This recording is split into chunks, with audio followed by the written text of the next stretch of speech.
గతంలో అయితే చంద్రబాబు గారి టైంలో కొన్నారు, కానీ ఇప్పుడు పోయిన సంవత్సరం కూడా కొంచెం మసుకొస్తేనే పాయొస్తేనే ఒక్క గింజ కూడా కొనలా. అలాంటి పరిస్థితుల్లో ఈ సంవత్సరం ఒక గింజ కొంటారో కొనరో తెలీదు. ఇప్పుడు కొంటే కొంతమంది రాసుల మీద ఉన్న రైతులు చాలా నష్టపోయారు కొనక. ఈ 10 రోజుల్లో ఆ ఆళ్ళన్నా ఒడ్డున పడేవాళ్ళు ఈ గవర్నమెంట్ వాళ్ళు కొంటే వాళ్ళు కొంటలా. అసలు ఈ తడిసిన ధాన్యాన్ని కొంటారో కొనరో తెలియదు, కొన్నా ఎంత ఇస్తారో తెలియదు. ఇప్పుడు ఈ వేసిన మినుము గింజ ఏది పనికిరాదు, మళ్ళీ జల్లుకోవాలి. ఈ పనుండంగా మళ్ళీ జల్లినా కూడా ఆ మినప గింజ సరిగ్గా మొలవదు. రైతుకి విపరీతమైన నష్టం.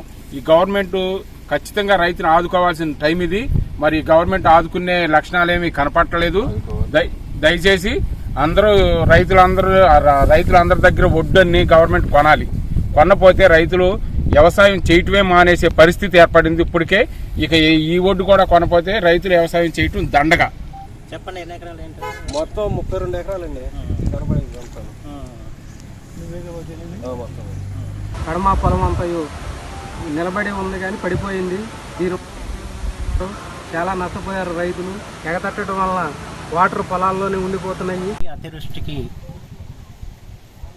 తరచు పాలయ్యే ప్రాంతం, రైతాంగం తీవ్రంగా నష్టపోయే ప్రాంతం కూడా ఇది. ఆరుగాలం పండించి పంట చేతికొచ్చే తరుణంలో ఏదో రకంగా ప్రకృతి దెబ్బతీస్తుంది.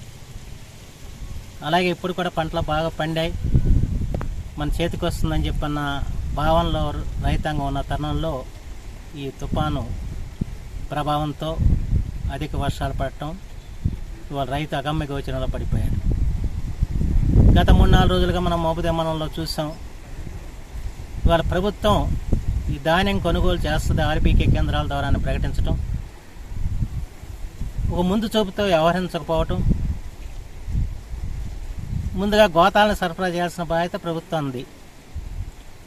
ఎన్ని గోతాలు కావాలి, ఎక్కడ కోతలు మొదలవుతున్నాయని చెప్పన్నది చూసుకొని అవి తెచ్చి పెట్టుకోవడంలో విఫలమైంది ప్రభుత్వం ముందుగా. దాంతో అక్కడ రైతాంగం ఆందోళన చెందటం, ఈ లోపల మన వర్షాలు ప్రారంభం కావటం, దారికి ఇరుపక్కల అక్కడ రోడ్లకు ఇరుపక్కల కూడా ధాన్యం ఆరిపోతుంది. ఎందుకంటే తేమ శాతం తక్కువ ఉంటుంది కనుక తేమ శాతం పెరిగి తప్ప మేము తీసుకోమని చెప్పిన ఆర్బీ కేంద్రాలు నిబంధనలు పెట్టడంలో వచ్చిన సమస్య ఇది. అలాంటి సమయంలో చాలా నిర్లిప్తగా వ్యవహరించడం, చివరికి రైతుల ఆందోళన, తర్వాత మేము కూడా అక్కడ తిరిగి ఆ విషయాన్ని బహిర్గతం చేయడానికి కొంత ప్రయత్నం చేయడం జరిగింది. సరే, కొంతవరకు ఆ సమస్య సద్దుమణిగినంత అనుకుంటున్న తరుణంలో ఇవాళ మొత్తం నియోజకవర్గానికి అంతా కూడా ఈ సమస్య దాపరించింది. ఇవాళ ఘంటసాల మండలంలో మనం చూస్తున్నాం. ఇవాళ రైతు యొక్క దుస్థితి, ఈ వర్షాలకి ఇవాళ నీళ్ళు నిలిచిపోయాయి. ఇవాళ ఈ పంటని మళ్ళీ ప్రభుత్వం ఏ విధంగా కొనుగోలు చేస్తే అర్థం కాని స్థితిలో ఇవాళ రైతు ఉన్నాడు. ఎక్కడికెక్కడికి వెళ్ళినప్పుడల్లా రైతులు ఏం చెబుతున్నారు, గత విధానాలు బాగున్నాయి, ఈ విధానం వచ్చిన తర్వాత మాకు ఈ నష్టం జరిగిందని చెప్తున్నారు. గతంలో మిల్లర్లు వచ్చేసి వాళ్ళు సరాసరి పొలం నుంచే కొనుగోలు చేసేవారు. వాళ్ళేదో దళారీగా వ్యవహరిస్తున్నారు. ఆ వ్యవస్థను మేము నిర్మూలించి మేము ఆర్బీకే ద్వారా కొని వాళ్ళ రైతుకు న్యాయం చేస్తామని చెప్పారు. కానీ దాని జరిగింది ఏంటి? నాకు కొంతమంది రైతులు చెప్పారు, ఒక 600 రూపాయలు తగ్గిపోయేదండి ఎదురక, అలాంటిది వాళ్ళు 2000-3000 రూపాయలు అయ్యే పరిస్థితి వచ్చింది.